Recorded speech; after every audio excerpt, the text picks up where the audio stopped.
Hello, everyone. Welcome back to another episode of the Bible Backdrop Podcast.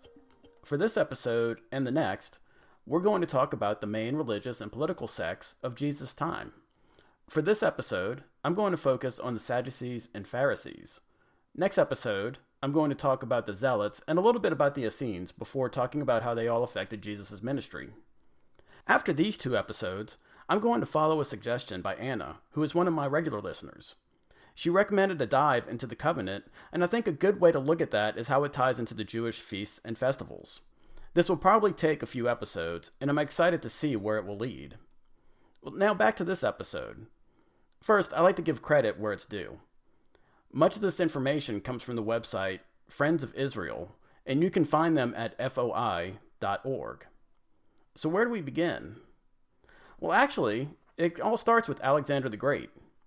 You see, he conquered Persia in 334 BC. Why does that matter? Remember that the tribes of Judah and Benjamin had been conquered by the Babylonians, who were then conquered by the Persians. When he conquered the Persians, he got Judea in the deal. He brought with him a Hellenistic or Greek culture that included a pagan, polytheistic religion and other immodest cultural practices that went against biblical teachings. It seems like the Jews were left basically alone and to worship as they pleased. After his death in 323, the empire was divided between his four generals, Cassander, Antigonus, Ptolemy, and Seleucus. Ptolemy and his descendants ruled Judea in the split until 200 BC, when the Seleucid ruler Antiochus III took it over. After his death, Seleucus IV came to power, but was assassinated 12 years later. This gave rise to Antiochus IV, who called himself Antiochus Epiphanes, which means God manifest. He believed that he was a god on earth and acted as such. The Jews referred to him as Epimanes, which means the madman. Around 175 BC, he started a ruthless, aggressive, and violent Hellenization of the Jews.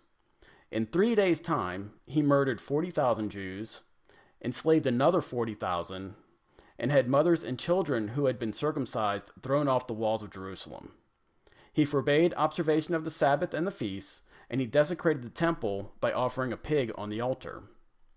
Many Jews went along with the Hellenization process, even going as far as changing their names to Greek names. However, one group refused to adapt, the Maccabees. They were a priestly family and zealous for God's law. During the reign of Antiochus IV, they led a guerrilla war and eventually were able to reclaim much of Judea, including Jerusalem.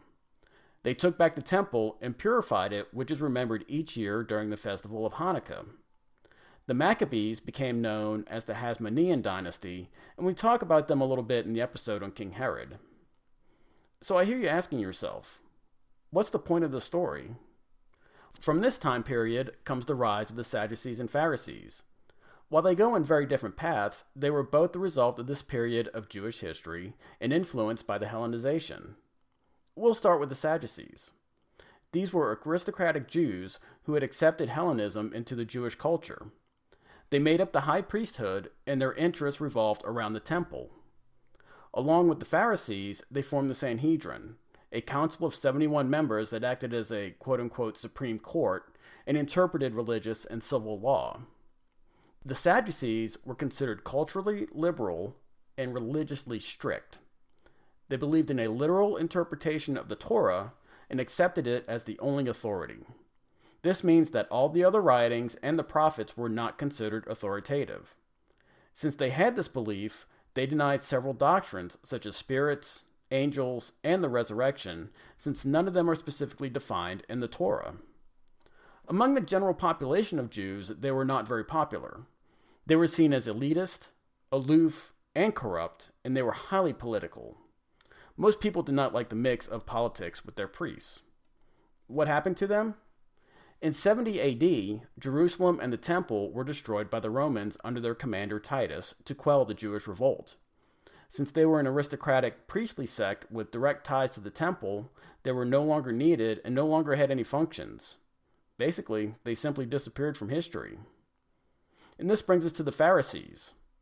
They also grew out of this Hellenization process, but in a different direction and for a much different reason. In contrast to the Sadducees, they were the common man scholars and rejected Greek influence. The word Pharisee is derived from the Hebrew word parush, meaning separated or isolated, to show that they were separated from worldly influences and separated unto God and his law. During the time of the Maccabees, the ideological predecessors of the Pharisees, known as the Hasidians, had joined with the Maccabees against the influence of the Hellenistic culture. A generation later, though, they separated from the Maccabees and became the Pharisees. Why?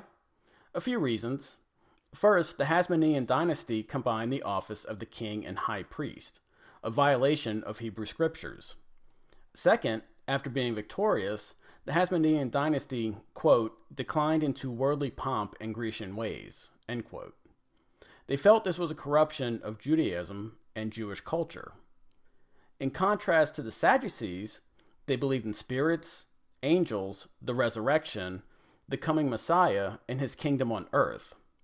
Also, unlike the Sadducees, who were aloof and aristocratic, the Pharisees gained the respect of the common people based on their love of the Torah, their disciplined lives, and the passion of their teachings in the synagogue. As time went on, the Pharisees had trouble applying scripture in a rapidly changing world. To help, they started turning to quote-unquote case decisions of famous rabbis who had been consulted concerning the application of scripture to individual problems. To lend authority to this position, the Pharisees taught that at Mount Sinai, God gave Moses, quote, a divine commentary on the written code, end quote. Later, this oral law was written down and given equality and even supremacy over the scriptures. It seems that their zeal and love of the law made them arrogant instead of humble. So what happened to the Pharisees? Unlike the Sadducees, they actually thrived after 70 AD and the destruction of the temple. They believed that the people of Israel, not the temple, were the dwelling place of God, and that the rabbi in the synagogue would be the spiritual leader of the community.